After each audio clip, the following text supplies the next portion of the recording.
حضرت امام غزالی رحمۃ اللہ علیہ فرماتے ہیں، چونکہ امام غزالی رحمۃ اللہ علیہ جو ہیں وہ اللہ تعالیٰ نے ان کو باطنی بیماریوں کا خاص علم عطا فرمایا تھا۔ احیاء العلوم کے اندر انسان کی نفسیاتی باریکیوں کا جتنا زبردست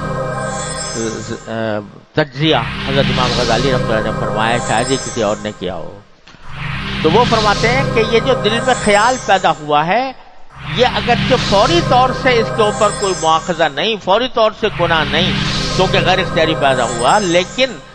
اس کا بھی علاج ضروری ہے۔ اگر علاج نہ کرے گا تو یہ آدمی کو کسی نہ کسی وقت میں لے جا کر یہ ایسے گناہ میں مبتلا کرے گا جو اس کی نیکیوں کو کھا جائے گا۔ لہذا علاج کیا ہے؟ فرمایا کہ علاج دو باتیں ہیں۔ ایک بات تو یہ کہ جب یہ ایسا خیال آئے تو دل سے اس کو برا سمجھے، دل سے اس کو برا سمجھے کہ میرے دل میں یہ خیال جو آیا ہے فلاں شخص کے آگے بڑھنے کے نتیجے میں میرے اندر، میرے دل میں جو ناگواری پیدا ہوئی ہے، یہ بہت بری بات ہے، یہ خیال اچھا خیال نہیں ہے، برا خیال ہے، اور اس سے مجھے نجات حاصل کرنی چاہیے۔ اس کو دل سے برا سمجھے۔ دل سے برا سمجھنے کا ایک لازمی نتیجہ یہ بھی ہونا چاہیے کہ آدمی یہ سوچے کہ میں دیکھو کتنا گندا آدمی ہوں کہ ایسے خیالات میرے دل میں آ رہے ہیں۔ اگر میں کوئی پاکیزہ حالات والا ہوتا تو ایسے خیال کبھی بھی نہ آتا میرے دل میں۔ تو اپنی اس خیال کی برائی بھی اور اپنی برائی بھی، اپنا یہ عیب بھی آدمی اس کا محسوس کرے کہ میرے اندر یہ عیب پیدا ہو رہا ہے، اس کو برا سمجھے۔ اور دوسرا علاج جو حضرت فرماتے ہیں، حضرت امام غزالی رحمۃ اللہ نے فرمایا، وہ یہ کہ جس سے حسد ہو، جس سے بھی حسد ہو، تو پہلا کام تو یہ کرو کہ اس کے حق میں خوب دعا کرو۔ جس چیز سے حسد ہو رہا ہے اسی کے بڑھنے کی دعا کرو۔ اس کے مالداری سے حسد ہے تو دعا کرو، یا اللہ اس کے مال میں اور ترقی عطا فرما، اس کو اور برکت عطا فرما۔ کسی کی شہرت سے، مقبولیت سے حسد ہے تو اس کے لیے دعا کرو کہ یا اللہ اپنی رحمت سے اس کی شہرت اور مقبولیت میں اور اضافہ کر دے۔ کسی کی صحت اور قوت سے حسد ہے تو اس کے لیے دعا کرو کہ یا اللہ اس کی صحت اور قوت میں اور زیادہ اضافہ فرما۔ کسی کے علم سے حسد ہے تو یا اللہ اس کے علم و عمل میں اور برکت عطا فرما اور ترقی عطا فرما، یہ دعا کرو سب سے پہلے۔ تو حضرت فرماتے ہیں، امام غزالی رحمۃ اللہ علیہ اس علاج کو ذکر کرتے فرماتے ہیں کہ اگر کوئی حاسد ہے اور وہ یہ کام کرے گا تو جس وقت یہ کر رہا ہوگا، دعا کر رہا ہوگا، تو دل پہ آرے چل جائیں گے، کیونکہ دل تو چاہ رہا ہے کہ کسی طرح اس کا منہ نوچ لوں، دل تو چاہ رہا ہے کسی طرح اس کو میں اور زیادہ ذلیل کروں، دل تو چاہتا ہے کہ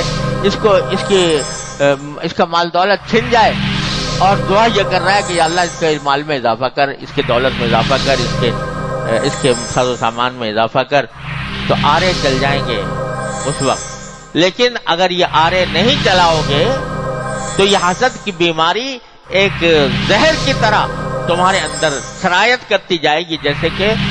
انسان کے جسم میں زہر سرایت کر جاتا ہے، اس طرح سرایت کرتی جائے گی یہاں تک کہ تمہیں یہ زہریلا بنا کر چھوڑے گی۔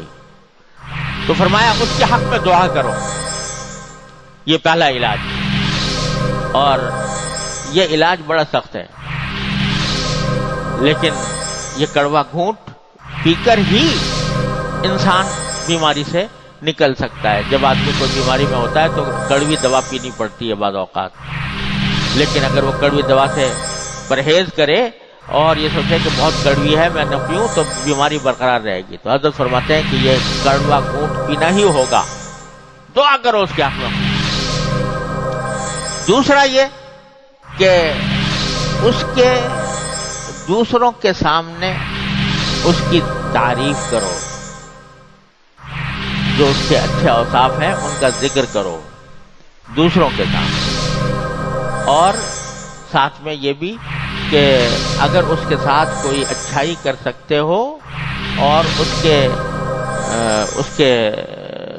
کو کوئی فائدہ پہنچا سکتے ہو، اس کے ساتھ نیکی کر سکتے ہو تو وہ کرو۔ یہ دوسرا علاج جو ہے پھر بھی لوگ اس لیے اتنا بھاری نہیں ہوتا کہ جب آدمی حاسد ہوتا ہے تو اپنے حسد کو وہ ظاہر بھی نہیں کرتا دوسروں کے اوپر، لہذا وہ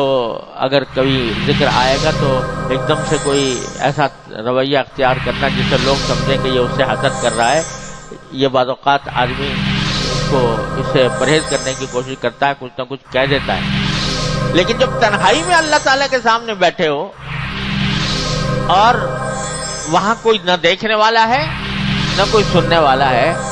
نہ وہاں پر دکھاوے کی کوئی ضرورت پیش آ رہی ہے، نہ ریاکاری کی ضرورت پیش آ رہی ہے، وہاں جب تم اللہ تبارک و تعالیٰ کے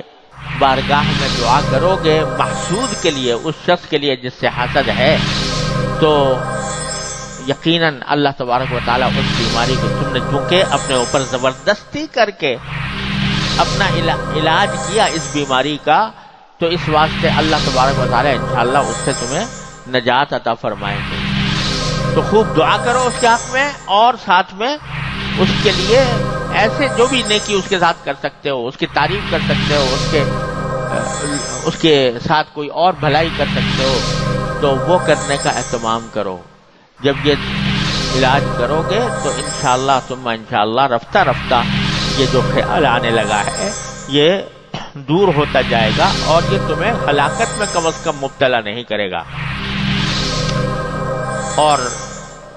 اللہ تبارک و تعالیٰ کی سنت یہ ہے کہ جب کوئی بندہ اپنی کسی بیماری کا علاج کرنے کے لیے کوئی اقدام کرتا ہے تو اللہ تبارک و تعالیٰ اپنے فضل و کرم سے اس میں تاثیر پیدا فرما دیتے ہیں اور پھر اس کو محفوظ فرما دیتے ہیں اس قسم کی بیماریوں سے۔ اور حاصل اس سب کا یہ ہے جو میں پہلے بھی بار بار عرض کرتا رہتا ہوں کہ بھائی اللہ تبارک و تعالیٰ نے جو نعمتیں عطا فرمائی ہیں، جو ہمیں عطا فرمائی ہیں، ان کی قدر کرو۔ ان کی چونکہ ناقدری ہوتی ہے لہذا دوسروں کی طرف دھیان جاتا ہے،